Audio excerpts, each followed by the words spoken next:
Hello. Okay, here we are. We're going to talk about putting the cart before the horse. We're talking about that this morning. Oh, this one's a little difficult.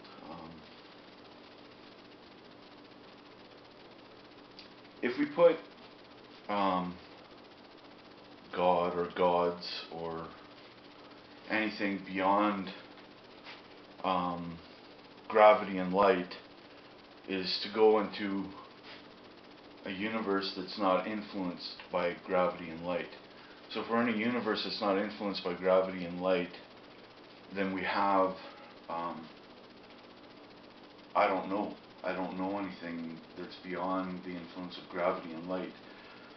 So I pray. I pray.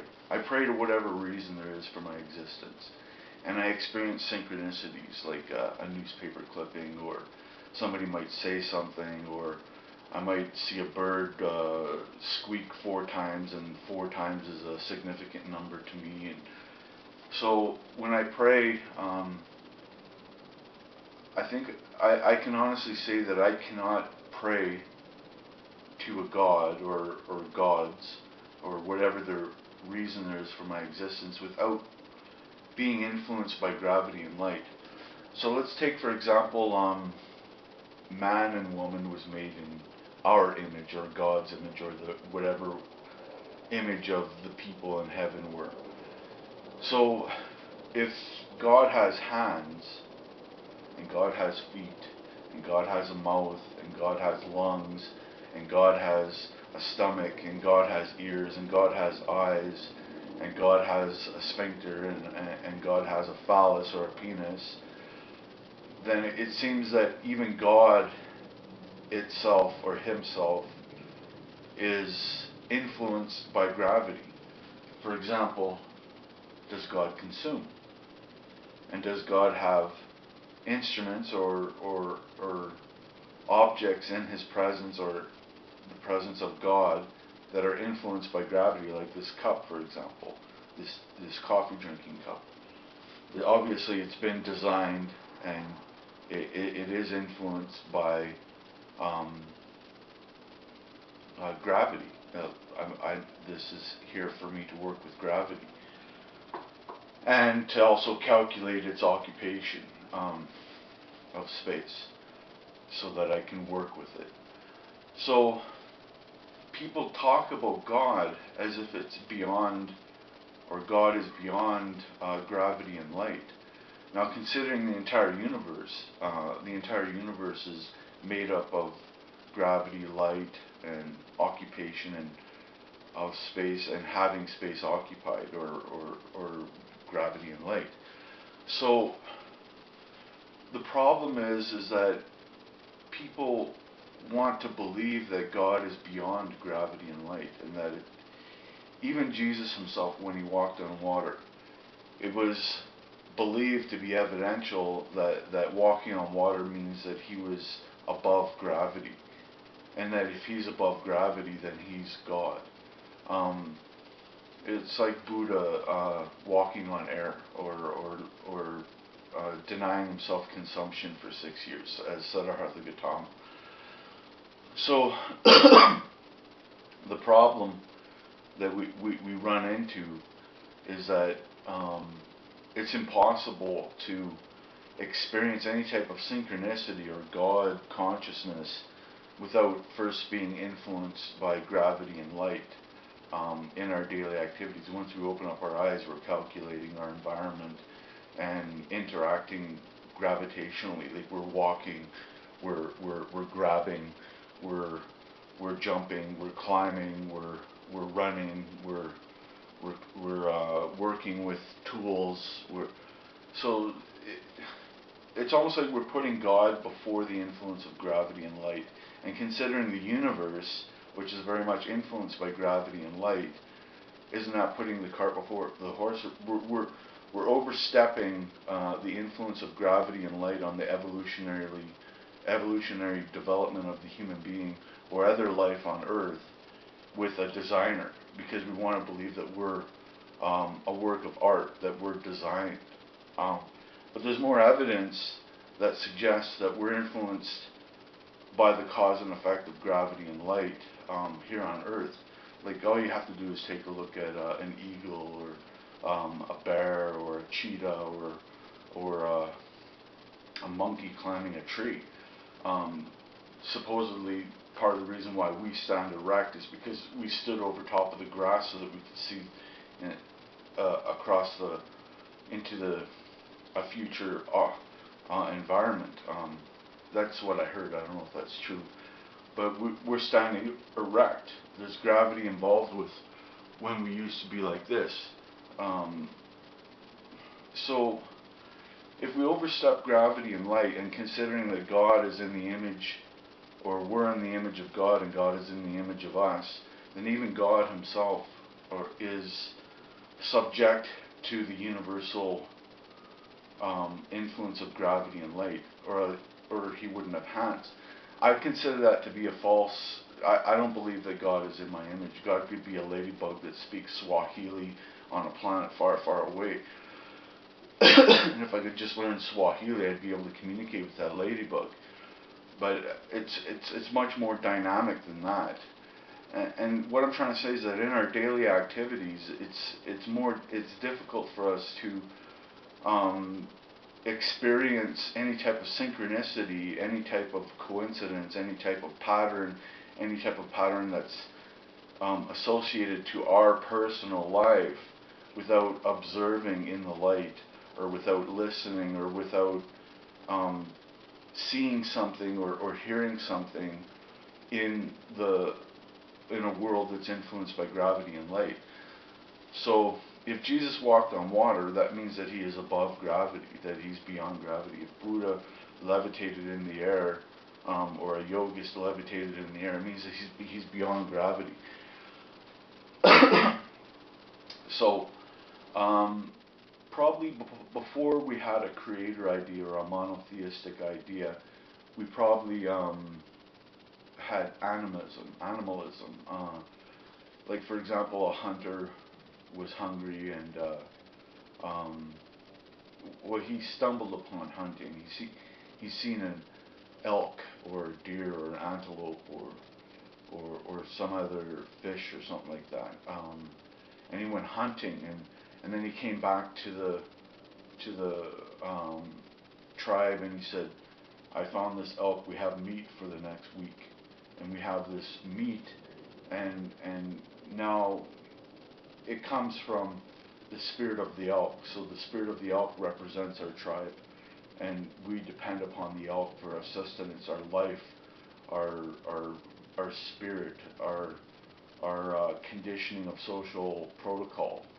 So we do a dance and imitate the elk. So that right there is an example of how we use animals to spiritually connect with our environment. So we had to calculate, we had to observe these animals within a field of gravity and light. Now even these animals themselves have developed through evolution, through gravity and light in evolution. It's probably impossible to assume that in evolution there is no influence of gravity and light on fish, on a penguin, on a lion, on an eagle, on a sparrow, on like supposedly birds, before they evolved wings, big wings, they would run up the side of trees to avoid predators, and they would use these not fully developed wings to get themselves up the tree. So it seems that we're putting the cart before the horse, and part of the reason why that is Muslims, Buddhists, Christians, Hindus, Sikhs, First Nation people, a lot of these theisms or monotheisms, or one God, or being one with the universe, or whatnot, is that they want to believe that enlightenment comes from the human being, and that we can't overcome gravity, we can't overcome light. So we try to reach beyond gravity and light to empower us to deal with gravity and light. Now, considering the universe and the influence of gravity and light and all this stuff in the universe, all these material occupations of space and all this stuff, it seems that we're in a situation where it's hard for us to view or envision ourselves as being part of nature. We want to believe that we're above nature, that we're a work of art, that we design couches, that we design Lego sets, we design airplanes, we design art, we do art. So because we're doing that, we assume that there's a God that is designing us. And part of that design is a gravitationally interactive device, like holding this or holding this cup. So we run into this problem where we think that because we're such articulate designers, be it computer programming or engineering for a bridge or something like that, that it's hard for us to think on a more primal, instinctual level that's associated to gravity and light. So we basically want to think that there's a designer that's beyond the influence of gravity and light, considering that most of our influence, be it carrying some rebar or 2x4 or nailing a nail and erecting a post, or it's almost like we don't want to accept the reality that gravity and light has shaped and influenced our intelligence. We want to believe that there's a designer or a creator that designed us, that we're a work of art, and it's impossible for our development to have come into existence without gravity and light, that we are beyond gravity and light. And that's a healthy thing to do, to think that we're beyond gravity and light, because then we'd be stressed out, and then there'd be masters and slaves, and there wouldn't be any ambition to play football or anything like that. It would be more like a master-slave relationship in our world, eh? And this is why Jesus is so important. Jesus is important because, one, resurrection, but the more important thing is that probably the greatest evolutionary leap in human history is forgiveness and tolerance for human error or human mistakes or sins, if you could. So as long as we have this compassion for the human experience in the struggle of being a carpenter, the struggle of being an ironworker, the struggle of having a degenerative disease, the struggle of what we're dealing with in gravity and light, it helps us to focus more on why is this disease happening? How can we make the job more fun through a crane or a bobcat or a zoom boom or a jackhammer? How can we make our work more fun so that we enjoy it, instead of what they did with the Colosseum, with the strenuous labor, what they did with the pyramids, the strenuous labor, what they did with the Mayan temples or pyramids, the Mayan pyramids, strenuous labor. And it's like that master-slave relationship. So people want to have a master that's beyond gravity and light. And if there's a master that's beyond gravity and light, then one day we won't have to deal with gravity and light.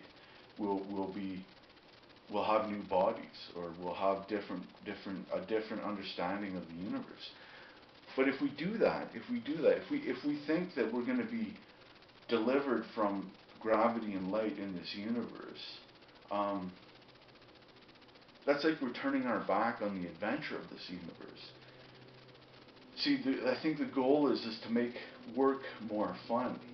And if we make work more fun, like, for example, controlling a robotic suit that through the kinesiology of my body doing structural steel on Mars. That would be fun. That would be that would be like going on a roller coaster.